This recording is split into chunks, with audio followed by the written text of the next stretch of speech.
Issue ہے وہ red fort کے بلاسٹ ہیں، لال قلعے کے دھماکے ہیں۔ اس میں ہم نے 4 باتیں کہی۔ پہلی بات تو ہم نے ان دھماکوں کی شدید مذمت کی ہے، کنڈیمنیشن کیا ہے۔ جس دن دھماکے ہوئے اسی دن ہم نے اپنا پریس اسٹیٹمنٹ جاری کیا تھا، اور اسی اسٹینڈ کو دوبارہ ہم ری ایٹریٹ کر رہے ہیں، دوبارہ آج دوہرا رہے ہیں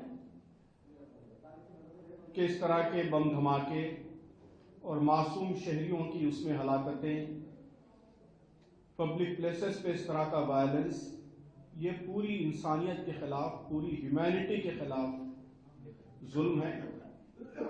اس کو تمام شہریوں کو مل کر اس کو کنڈیم کرنا چاہیے، اس کی مذمت کرنی چاہیے۔ جن لوگوں نے بھی یہ حرکت کی ہے وہ ساری انسانیت کے دشمن ہیں، اور جو لوگ اس میں مارے گئے ہیں ان کے ساتھ، ان کے اقربا کے ساتھ ہم نے سمپتھی کا، ہمدردی کا اظہار کیا ہے۔ ان کے غم میں، دکھ میں ہم برابر کے شریک ہیں۔ دوسری بات، ہم نے اس میں ریڈیکلائزیشن، ایکسٹریمزم اور وائلنس کو بھی کنڈیم کیا ہے، اس لیے کہ ریڈیکلائزیشن یہ کسی بھی مسئلے کا حل نہیں ہے۔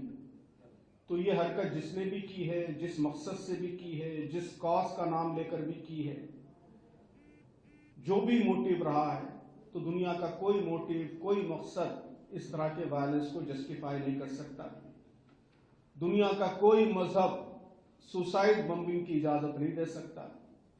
دنیا کی کوئی مہذب کمیونٹی اس طرح عام انسانوں کے خلاف وائلنس کو صحیح نہیں سمجھ سکتی۔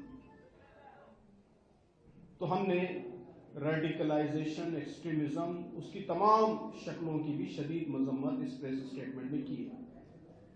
تیسری جو امپورٹنٹ بات ہے وہ اس مسئلے نے ہمارا جو پورا سیکیورٹی انفراسٹرکچر ہے، انٹیلیجنس کا انفراسٹرکچر ہے، اس کی کمزوری بھی پھر ایک بار عیان کرتی ہے۔